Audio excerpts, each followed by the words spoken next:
Cold Open. My name is Matt. Welcome to episode 1 of the HABSNATION podcast. As the name heavily implies, this is the podcast where we talk about the Canadiens, the Montreal Canadiens, the Habs, the Habitants, the Bleu Blanc Rouge, whatever you want to call them. We are going to talk about them. Now, in case you guys don't know, as I said many times before, the Habs, they're my team, okay?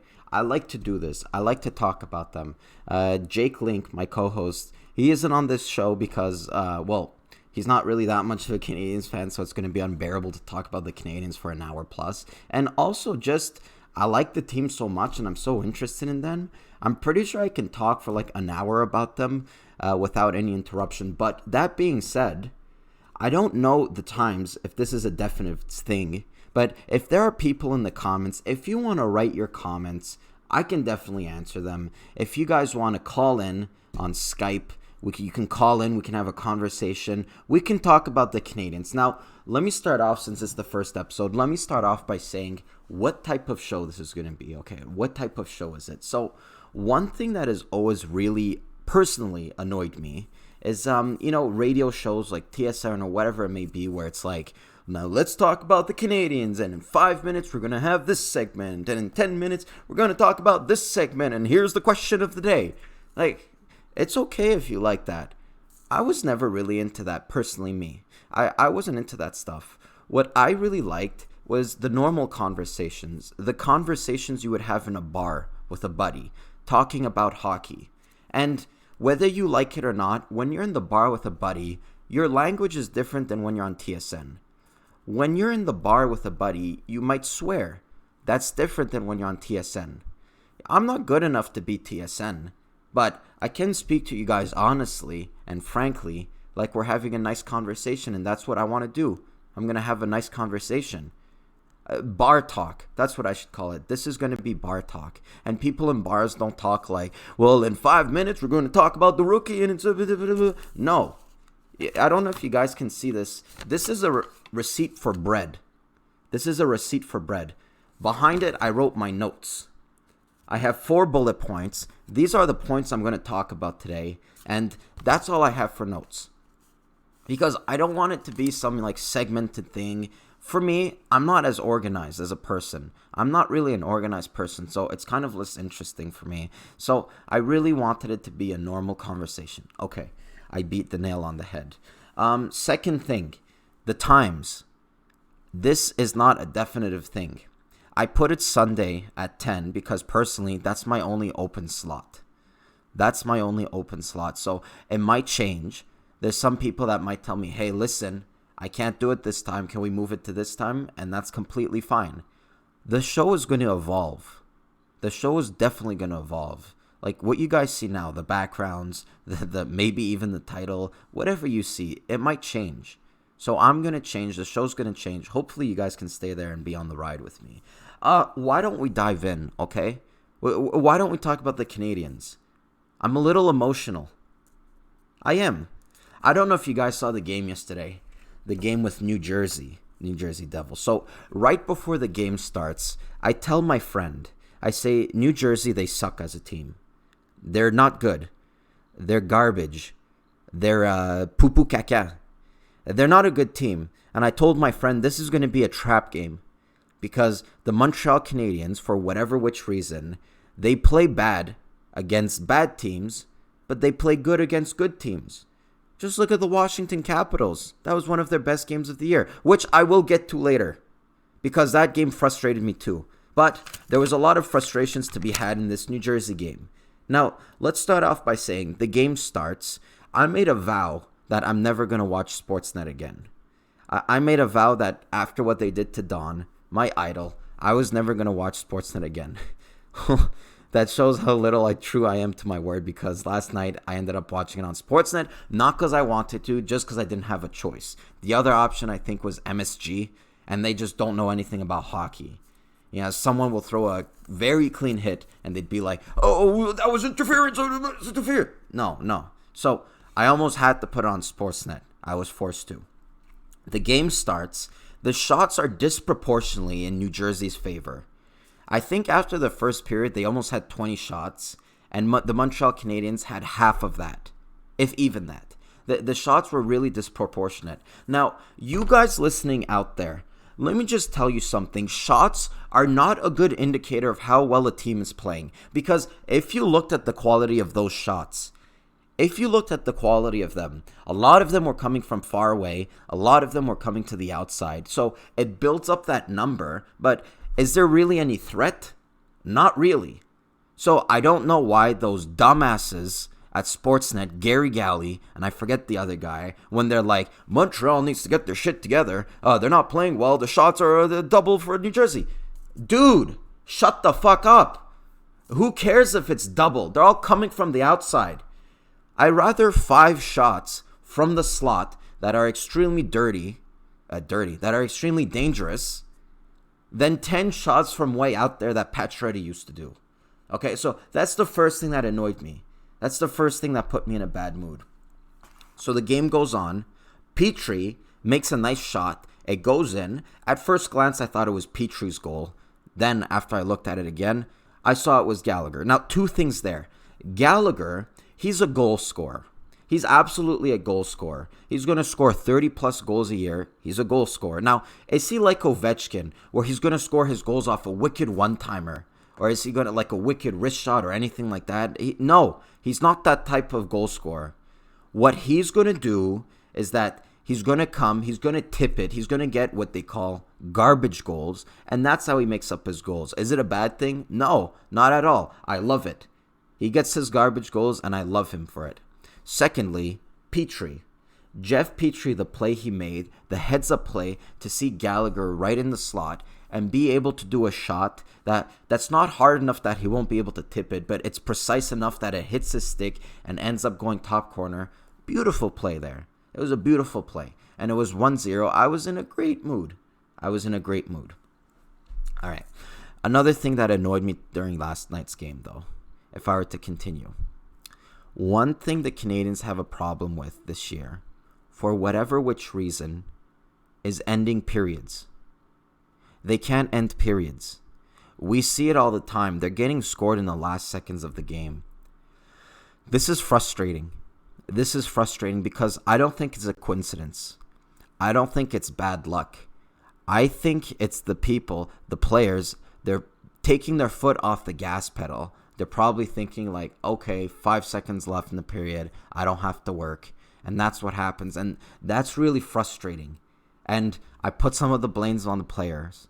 I put some of the blame on the coach. Because in that type of situation, guys, Claude Julien, he should come up to them. He should say, guys, there's 1 minute left. They say the worst goals in hockey is the one right at the end of the period or right at the beginning of the period. He should say, guys, let's not get a goal at the end of the period. Let's keep putting our foot on the pedal. Because there was at least 1 or 2 yesterday where they scored in the final moments of the period. Man, I don't know about that. I don't really like it. But, okay, here is my real problem with last night's game. The refereeing. Yes, I'm one of those who's going to complain about the refs. I know some people might find it annoying, but hey, I just got to say, first of all, Jordan Weal. Jordan Weal has been playing great since he was inserted in the lineup. He got a beautiful goal against Washington, but even had he not gotten the goal, I thought that he played great. He was moving his feet. He was moving around. He was working hard, which I always thought it was interesting that the Canadiens decided to play Byron instead of Weal. Because at least this year anyway, he's not usually that type of player, but this year it seemed like Byron wasn't always moving his feet as much. Maybe some of that's got to do with his injury history, but I always thought that Jordan Weal, he's a type of player who's moving his feet. Anyway, so he's playing against Washington. He gets a stick from the face from Lars Eller. Lars Eller sticks him on the face. And it wasn't a follow-through. It was a careless play. It was a careless play with the stick. Jordan Weal ends up bleeding from the nose. He ends up bleeding from the nose. No penalty. No penalty. I mean, the refs on Washington, they were another story, but no penalty. Tonight, or last night, against the New Jersey Devils, Jordan Weal is behind the net. His stick is parallel to the ice. Jack Hughes comes from behind him, skates face first into his stick. And that's a penalty? That's a penalty in hockey nowadays? Jack Hughes comes, skates face first in his stick, and gets a penalty. I gotta say, guys, I really wish they said that there's going to be replays on plays like that. Why couldn't they look at the replays, the ref, and why couldn't they see, okay, that was a bad play. We screwed up. That was a bad play. No, and worst of all, it was a 4-minute penalty. 4 minutes. It didn't even look like that dangerous a play. I mean, what's Jack Hughes' skin made of? Is he anemic? Why is his skin, why is it so fragile? I mean, you go skate face first into a stick and you start bleeding. Something's wrong with you. You got to eat your vitamin K or whatever it may be. So that annoyed me. So that's when I realized, okay, so the refs today, they're going to be completely incompetent. They're going to be completely incompetent. Max Domi, he took 2 penalties. I think it's funny because on Sportsnet, they did a kind of a story on Max Domi. They said he hasn't taken any penalties in 13 games. And right after they say that, he takes 2 penalties. I didn't have a problem with either penalty. I think he deserved it. He hooked the guy, albeit it wasn't the type of hook that was like, going to slow him down. But he did hook the guy. And then the second one, he kicked the guy's stick away. That's a penalty. You can't do that. But here's my problem, okay? Here's my problem with the refs. The Phil Deneau goal on the ice, I paid extra careful attention to it. They did not call no goal on the ice. They did not call no goal. Phil Deneau, it looks like he wins it with a few minutes left. It looks like he wins it. And finally, they say he kicked it in with a short.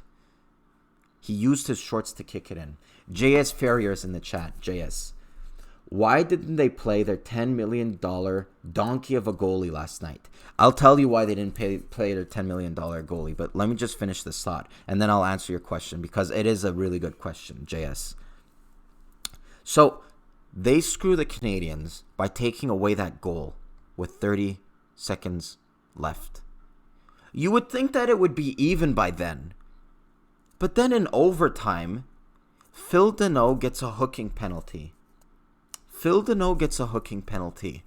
That made me so freaking angry, and I'll tell you why.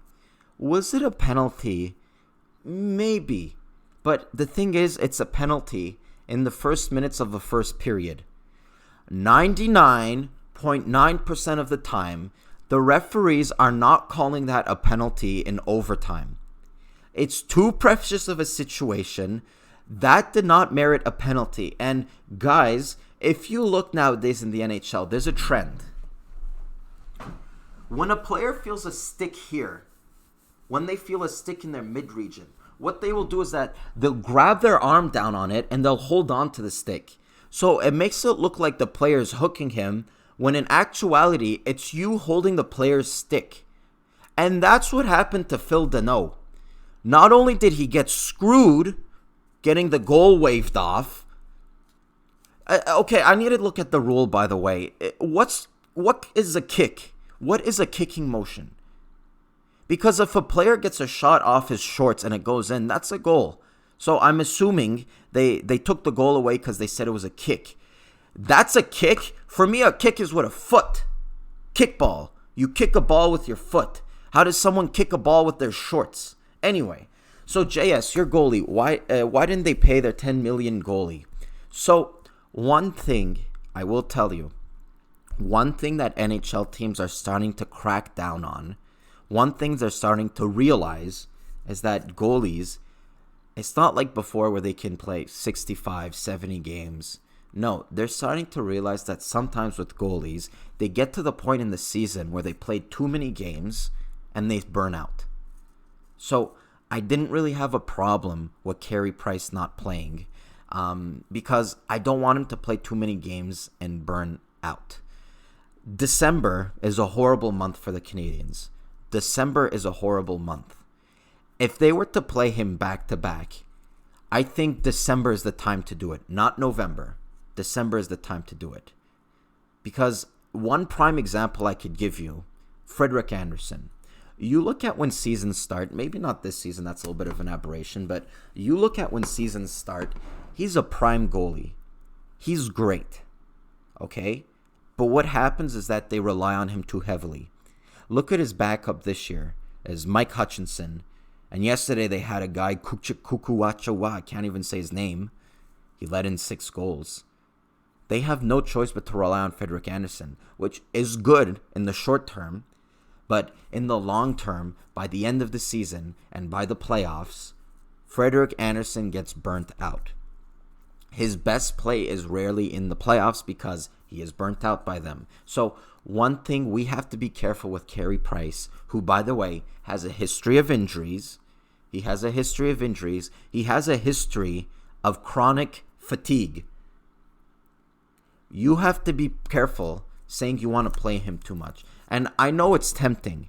I was saying, not this game, but if you remember a few weeks ago, there was a back-to-back, and Vegas was the second team back-to-back.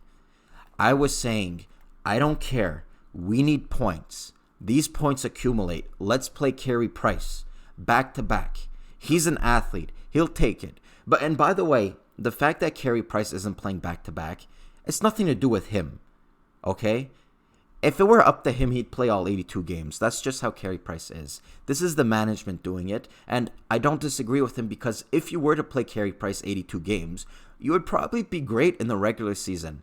But come playoff time, come those final few weeks, he is going to get burnt out. So, JS, excellent question. I hope that answers it. Keep firing them away. I know there's not a lot of viewers. I picked a crappy time, but keep firing them away anyway. So that was the game yesterday that was frustrating me, the New Jersey Devils game. I hate it when the outcome of a game... Listen, guys, I'm the type of person, they play a team, they don't play well, the team is much better than them, they end up losing. I'll say, okay, fine, they lost fair and square. Okay, the other team was better, we sucked, we lost fair and square. When the refs want to put their stamp on the games, and they do stupid calls like that, that's when I get frustrated because it's not fair and square. It goes from being the Canadiens versus the Devils to the Canadiens versus the Devils and the refs.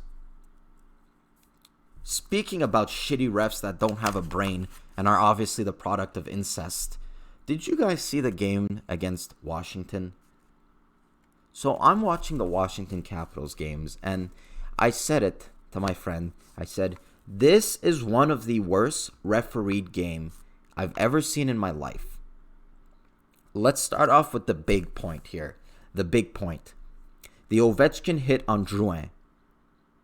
When I first saw the Ovechkin hit on Drouin, I didn't really like it. Okay? Not really because he left his feet, because I didn't see that in real time. I did on the replay, but I'm telling you in real time, I didn't like the hit for different reasons.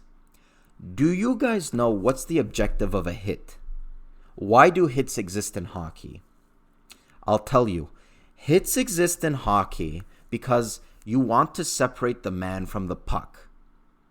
If it weren't for a physical contact that separates the man from the puck, players would probably have to hook, probably have to take stick infractions, and that could be even worse. So this is why hitting exists. It's part of the history, but if you look at the reason why hits exist in hockey, it's to separate the man from the puck. So there are players in this league, clean players, that they go into a hit and their objective is to separate the man from the puck. And then there's players like Tom Wilson. And then there's players like Ovechkin. Their goal, especially Tom Wilson, their goal isn't necessarily to separate the player from the puck. It's to kill you. It's to ram your head in the ice and make mashed potatoes out of it until your brain looks like lasagna. And if they separate the man from the puck, hey, that's a bonus. So that was my problem with the hit upon first viewing. The fact that Ovechkin could have given a little shoulder check and it would have come to the same thing without completely injuring a player, giving him a concussion, potentially ending someone's career. That's what I think. You often see it sometimes in hockey games. I think it happened yesterday, in fact, with Chiarot. Someone on the Devils, they had their head down. Chiarot was coming across the ice, Scott Stevens style. And you see at the last second he let up. Because if he were to hit it, that guy, he gets a concussion, he falls on the ice, he's exposed to, mental states such as early onset dementia, Alzheimer's. There's a complete correlation between head injuries and that type of stuff. So that's my problem. I think there is such a thing as letting up for a hit. I know that takes away from the whole hockey, this isn't ballet, this is a macho sport. Obviously, it takes away from that. But it makes the players safer. So that was my initial problem. Now, when I resaw the hit, when I saw the replay, that's when I saw Ovechkin leaving his feet. And the motherfucker is so damn heavy, he can barely get any height off that jump. But he did jump. He leaves his feet. He hits Drouin. I don't think it was a hit to the head, but he did definitely leave his feet. This is charging. Never do that. You guys out there, never charge on a hit.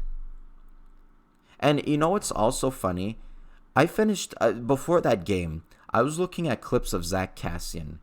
I don't know if you guys saw the Edmonton, Colorado game, but Zack Kassian hit Nathan MacKinnon. He left his feet. And they showed replays in the San Jose series where he hit Logan Couture. He left his feet. Don't leave your feet when you do a hit. It's simple. Do I have to write it on their forehead? I contacted my dad after the hit. I said, Dad, I'm in all of my senses right now. I don't like the hit. I think it was dirty. What do you think, Dad? Because I like my dad's opinion. I think he has valid opinions. He says, Ovechkin, actually, I'm going to find the exact quote, but he didn't like the hit. Obviously, and I've seen many Capitals fans, they said, you know what? I like Ovi. I'm a Capitals fan, and I'm one of them. They're not my favorite team, but I do have an Ovechkin jersey. I have a Nicklas Backstrom jersey. This is what I told my dad. I'm reading it to you. I did not like that hit at all. What about you? My dad said, of course not. Ovechkin is an animal. And an ugly one at that. The toilet in your room is messy. Oh, fuck. Sorry, that's nothing to do with Ovechkin. But he goes on to say, I told him the next day, Drouin is on IR. Drouin is injured. Drouin, he finished the game, which that was great. I saw him on the ice in the third period. I said, okay, maybe it was more worrying than anything. He was worse for wear. He's back. I think we're good. Next time, Drouin, keep your head up. A lot of the blame, as much as I hate saying it, a lot of the blame does go on to Drouin. He was cutting across the ice with his head down. A lot of the blame, but I do think that Ovechkin, if you were going to be a clean hockey player, you let up a little bit as to not completely master. So I tell my dad, he's out. They put him on IR. I think that means he's going to be out at least a week. He said, I can't believe he didn't take a penalty. This guy is an animal. He looks like an animal. He looks like the Tasmanian devil. So that's what my dad said. I got to get him on the show one day. He has great takes. Great takes. But Ovechkin, I get it. You don't think that hockey is ballet. Neither do I. Hitting is great. Okay? But next time you see a player coming across, you can very well let up and still get the puck as a result, still get possession for your team, instead of completely demolishing someone. You guys might disagree with me. That's just my opinion. All right. If you guys have any questions in the chat, don't let me just keep rambling. Fire off those questions, why don't you? We're going to talk about, this is everything Canadiens. So make sure to fire off your questions, okay? Next thing I wanted to talk about. So, we're playing the New Jersey Devils, right? I've completely forgot for a moment, and I think that's a testament of how bad of a player he's been of late. I forgot that Subban was on the Devils. I don't know why. For a split second, in my brain, Subban was still with the Predators. So I realized, oh wow, this is going to be a Subban Canadiens matchup. The one thing I will say is that Subban and Gallagher, they constantly go at it whenever their teams are playing. They are just jawing at each other. They're doing dirty plays behind the refs. They just keep going at it. So I was really looking forward to tonight's game. There was a play in the first period, I believe, where Gallagher gave a sneaky little punch to Subban's head, and he ended up going sliding into the goal and dislodging the goal. So it got me thinking, Subban, look at where he is at in his career. They were talking about him, Darren Dreger, that this might be the Subban now. Maybe he's not necessarily in a funk. Maybe this is the player he is now. One thing that really, really, really stands out for me is how fucking slow he is. I mean, this motherfucker, does he have cement in his skates? He just looks slow out there. And I was very outspoken at the time. This is an example, guys, that if I'm wrong, I'll say it. I don't have that much pride. I'll say if I'm wrong. So, I said when Subban got traded for Shea Weber, it's a bad trade. I said Subban is younger. I said that Weber is older. The Canadiens should have gotten something in exchange. I didn't really have a problem with the fact that they traded him. More so the return I thought was lackluster. You know what else is lackluster? My bedhead. I didn't even look in the mirror this morning. Sorry, guys. I thought the return was lackluster. I think that if you're trading a player who's 4 years younger or whatever it is, you need to at least get a draft pick or a prospect or something. A lot of what people said at the time of that trade, they said Canadiens win it in the short run. Meaning that in the short run, Weber's play is going to be superior to Subban's, but over time, once Weber hits maybe the age of 34, 35, well, he's going to regress and Subban's going to stay at that level, and that's when it's going to hurt the Canadiens. So now that we're in the future, I'm looking back at that trade. I hate to say it, I think the Canadiens are winning on the long run. If you look at where Shea Weber is, I've been very critical of Shea Weber. Why? Because he makes a lot of money. I know that's a shitty thing to say, but if someone makes $7 million, if someone makes $10 million, I'm going to be a little stricter on them. Because you have to earn that type of money in my books. I'm speaking as if it's me the one paying them, but for example, Carey Price. I hear often the excuse, Carey Price is a great goalie. He's just stuck on a bad team. Or for example, if a goal goes in, he gets scored on. I hear people, they say, well, that goal shouldn't have went in because that defenseman did this and that defenseman did that and it was a bad play and they missed their coverage and it went in as a result. If it were Martin Jones in nets, if it were Jimmy Howard, if it were, who's like the most average goalie you can think of? Martin Jones. Then those types of excuses, I would agree with you. I would say, yeah, it was a bad play. The goal wasn't his fault. But the fact of the matter is, when a guy makes $10 million for 8 years, when he makes that type of money where very few players in the league make that, I raise my standards. I don't just stop at, well, he couldn't do anything. I'm like, no, you make $10 million. You have to make a difference, Carey. I think that this year, he's been making a difference. I still don't know if $10 million is an overpayment or not. But all of that to say that for Shea Weber, I was a little bit hard on him because he does make a lot of money. And more so than the amount of money, because $7 million, it's really digestible. More so than the amount of money is the term. The term on the contract isn't the best. And I'm not guaranteeing you that he can play at this level until he's well into his 40s. But what I can tell you is that right now, Shea Weber is playing the best hockey he has ever played as a Montreal Canadien. One thing, if you go back to the interviews after the games, if you go back to the post-game interviews, I was looking at Shea Weber. I was concerned. I said he looks sick. He looks like he lost weight. His cheeks look sunken in. He looks pale. He has bags under his eyes. I said, is this guy okay? Has he been doing anything sketchy? Like shooting intravenous needles down your veins that weren't sanitized? No. With Shea Weber, I was looking at that, and I was saying, he looks sick. But then I thought, wait a minute. Maybe this is a good thing that he lost weight. I don't know for a fact that he lost weight.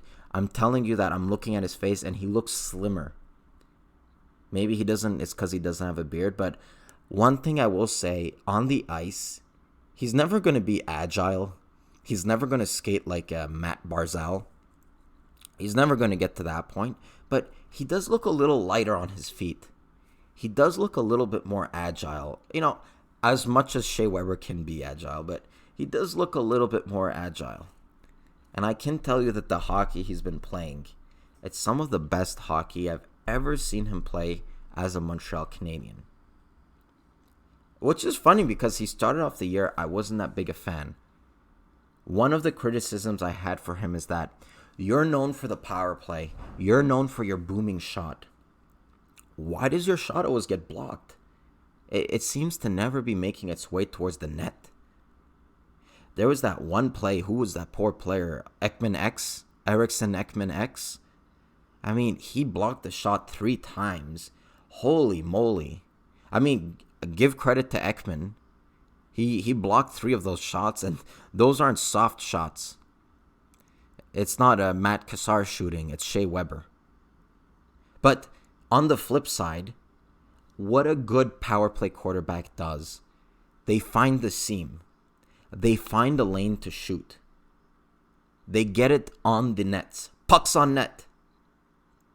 And he wasn't doing that at the beginning of the year. I don't know what went off. Maybe there was bad luck. But right now, as of recently, you look at it.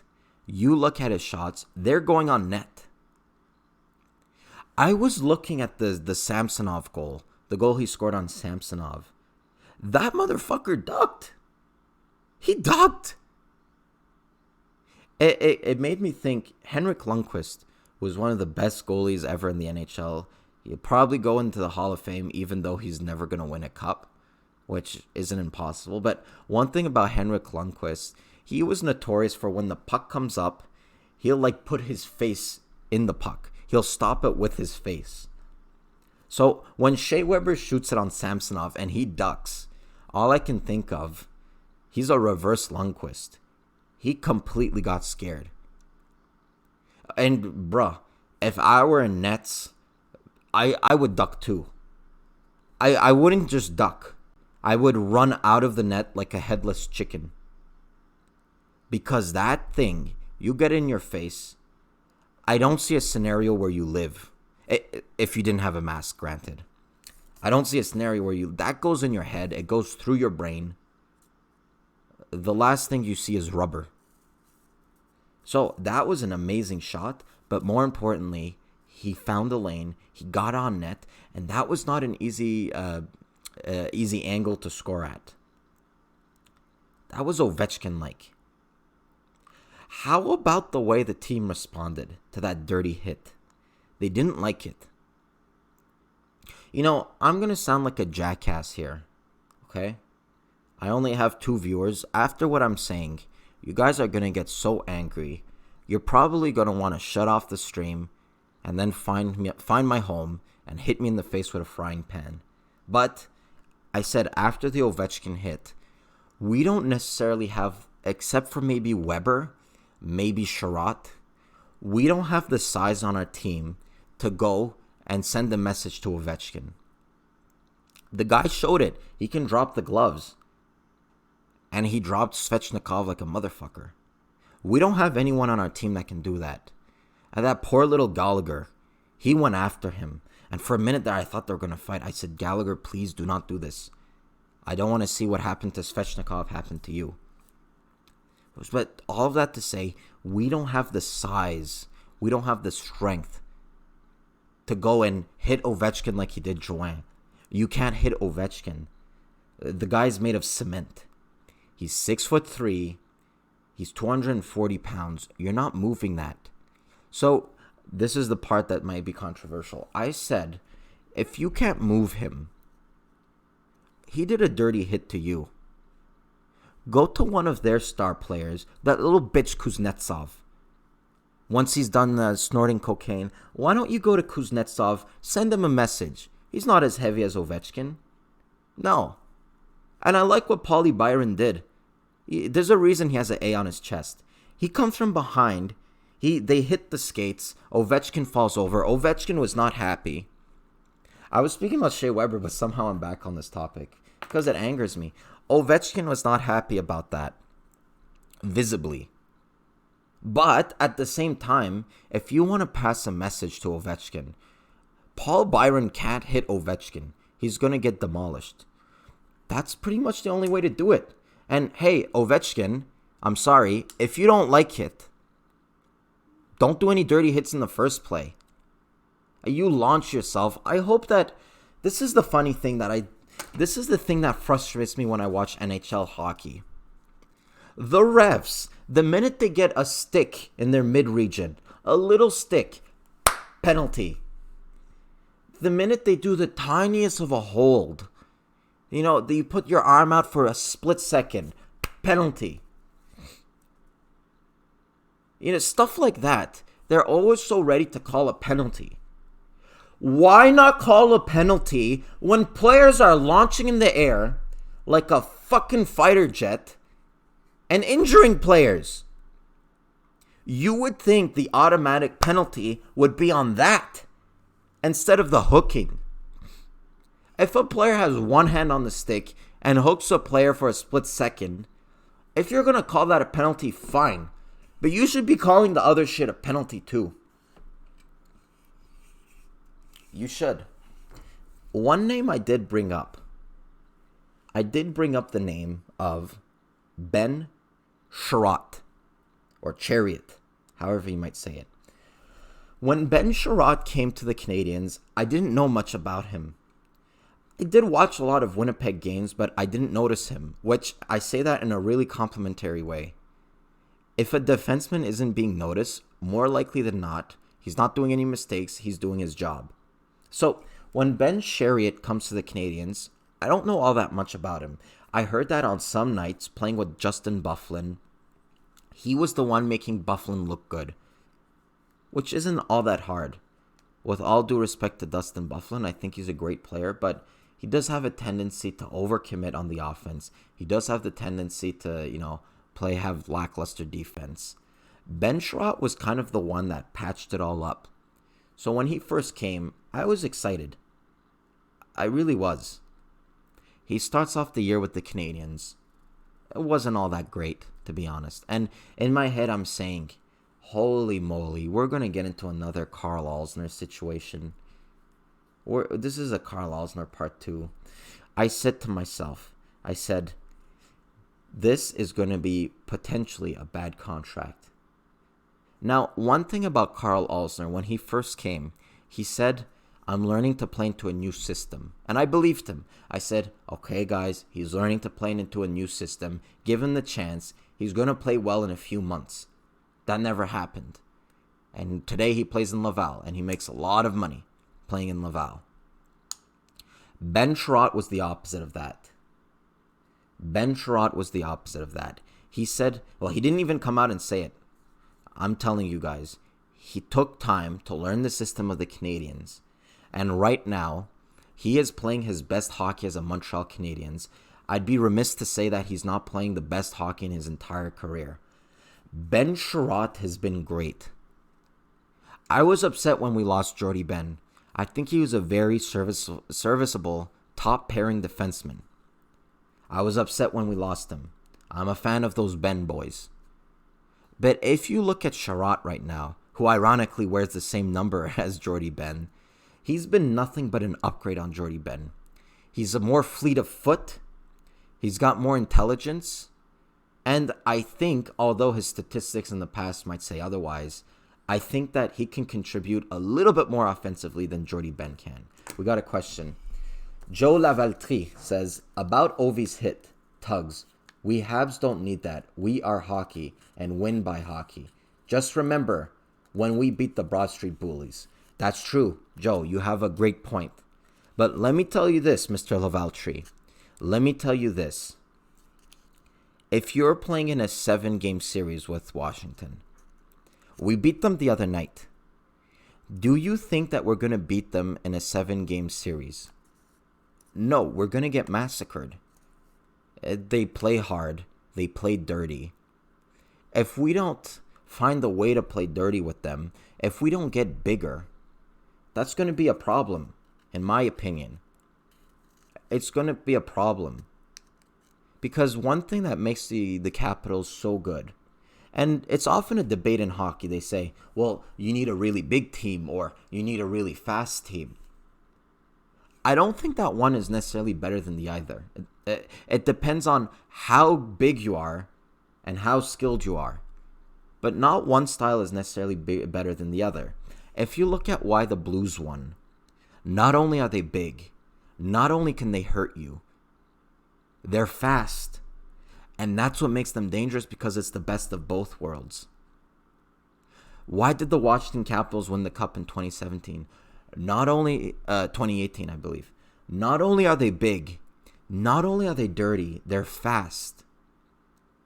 Why do you think a guy like Tom Wilson hits so much, and a guy like McCarron, who's bigger than him, he came into the NHL, he wasn't able to hit anyone? Tom Wilson has better speed, because part of the hit, it's not just hitting the guy and clobbering him. A part that goes into the hit is reaching him, skating to him, keeping up with him, and then when you get your chance, plow. Wilson is a good skater, so he can keep up with you, and once he sees an opportunity, he's going to kill you. Not only are they big, not only are they dirty, they're fast. And that's the best recipe to win a cup, because you're getting the best of both worlds. The Canadiens, they're skilled. They're fast. They have heart. They work hard. The only thing lacking is the size. This is often a debate, and I was always on the side that guys, maybe not the biggest, but they are skilled. And in my opinion, skill trumps size. If you look at last night's game, yeah, they won. Against the Capitals, that is. Yeah, for sure they won. But in a 7-game series where you have to take into account, you receive a hit, you're going to get bruised, you're going to get sore. Are they going to win? I don't know. And that just shows how much a guy like Joel Armia is important. It shows how much a guy like Joel Armia is important. But even then, Armia isn't a dirty player. He's not an overly physical player. But it's a little worrisome. He says it's a matter of team philosophy. Yeah. And the Washington Capitals team philosophy, it's let's injure them, let's ram their heads in the board, and then let's score a few goals.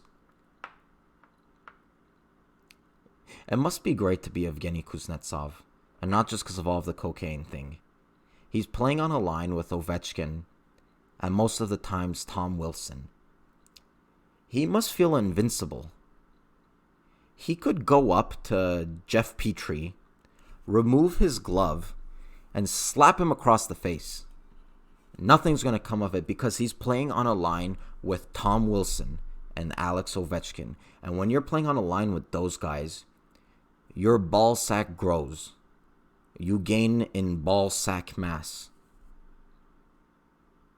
If the Canadiens want to win, they have to get not a lot bigger. I'm not saying get the size of the Capitals, but they need to be a little bit bigger.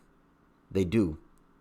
And that's why I was telling my dad, congratulations, Cale Fleury, on getting your first goal.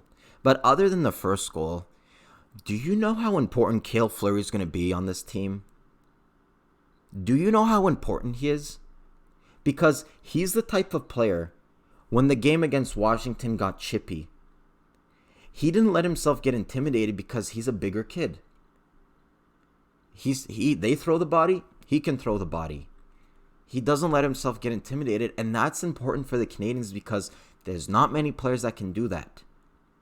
He can do it, Shea Weber can do it, Ben Chiarot can do it, Joel Armia can do it. They're bigger guys. But when push comes to shove, and Washington, they're hitting our star players, and Washington, they're being dirty. If I look at the Canadiens and say, who could give them a taste of their own medicine? If they hit our star players, we're going to hit their star players. Who can do that? For some reason, my brain goes to Cale Fleury. Because even though Shea Weber is a bigger guy, as I said before, he doesn't have the same speed, so sometimes it's hard for him to go and deliver a hit. Not only is it hard to catch up to the guy, but if you do deliver a hit, he doesn't always have the speed to go back to his position because throwing a hit will put him out of position. That's why you don't see Shea Weber throwing like these bone-crushing checks. Cale Fleury is a bit more fleet of foot. And I think people are quickly realizing this guy may have a baby face. He might look like his favorite food is frozen yogurt. But this guy means business. This guy can hit. This guy can also score. That goal he scored. My word. That was a lovely goal. Cale Fleury is more important for this team than some people might realize. Great question, Joe. Make sure to keep firing those questions. Anything you want to know, anything you want to talk about, just keep firing those questions. You guys want to talk about what? Jouin? You want to talk about Caulfield? You want to talk about Jordan Wheel? I don't care. If there's no questions, I think I might end it soon. It's weird. I'm kind of hungry, but I kind of need to go poop at the same time. It's the weirdest feeling. In with the out with the old, I guess. So I hope you guys enjoyed the first episode of this podcast. In case you guys may have missed the beginning, this thing is a work in progress, okay? The layouts, the titles, the formats, the everything, it's a work in progress. I'm going to be firing those. Please let me know in the comments if there's people listening and it's not live. Let me know in the comments what day works for you guys. What day is the best? Is it on the weekday? Is it on the weekend? What time? What time do you guys want this show? Is it a Saturday? What is it? I think that Sunday personally is the best day because it's right after the Saturday game. So not only can we talk about that, we can talk about the other games that happen during the week. And I don't know about you guys, but I don't work on Sunday, so it works for me. Let me know what works for you. I think that we had a good conversation. There wasn't many questions. That's okay. I didn't really preview the show beforehand. But please make sure to like and subscribe. Please make sure to keep up. This was episode 1. Episode 2 is definitely coming up. I'm really enjoying this. And I hope to see you guys later. My name is Matt, signing off.